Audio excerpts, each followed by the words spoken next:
சென்னையில் கல்லூரி மாணவன் கார் ஏற்றி கொல்லப்பட்ட சம்பவத்தில் திமுக பிரமுகரின் பேரன் கைது செய்யப்பட்டிருக்கிறார். மேலும் தொடர்பான கூடுதல் விவரங்களை செய்தியாளர் வினோத் வழங்க கேட்கலாம். வினோத், விவரங்கள். வணக்கம் பிரகாஷ். நேற்று திருமங்கலம் பகுதியில் ஒரு விபத்தானது ஏற்பட்டது. அதில் கல்லூரி மாணவர் ஒருவர் பரிதாபமாக உயிரிழந்தார். மேலும் ஒரு மாணவர் KMC மருத்துவமனையில் சிகிச்சை பெற்று வருகிறார். அந்த நிலையில்தான் நேற்று அது விபத்தல்ல, கொலை என அந்த இறந்த மாணவரின் பெற்றோர்கள் திருமங்கலம் காவல் நிலையத்தில் புகார் தெரிவித்திருந்தனர்.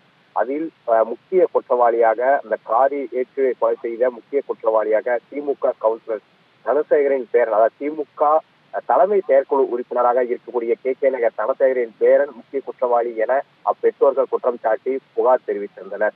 இந்த நிலையில்தான் தற்போது அந்த திமுக தலைமை கழக செயற்குழு உறுப்பினர் தனசேகரின் பேரன் சந்துரு கைது செய்யப்பட்டிருக்கிறார். நேற்று முன்தினம் விபத்து என்கிற பெயரில் திட்டமிட்டு ஒரு கொலை என்பது அரங்கேறியது. இந்த நிலையில்தான் நேற்று முழுவதுமே அவரது பெற்றோர்கள் சாலை மறியலில் எல்லாம் ஈடுபட்டனர்.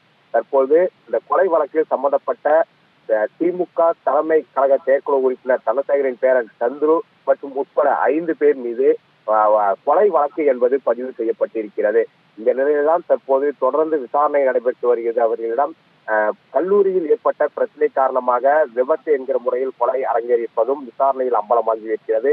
இந்த நிலையில்தான் சம்பவத்தில் ஈடுபட்ட நபர்கள் அனைவரையும் போலீசார் கைது செய்து திருமங்கலம் போலீசார் தீவிர விசாரணை நடத்தி வருகின்றனர். இந்த நிலையில்தான் முதல் தகவல் அறிக்கையில் குற்றம் சாட்டப்பட்ட 5 நபர்கள் மீதும் கொலை வழக்கு பதிவு செய்யப்பட்டிருக்கிறது.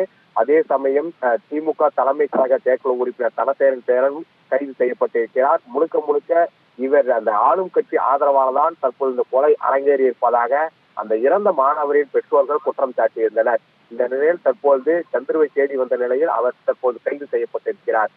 பிரகாஷ், விவரங்களை வழங்கியமைக்கு நன்றி வினோத்.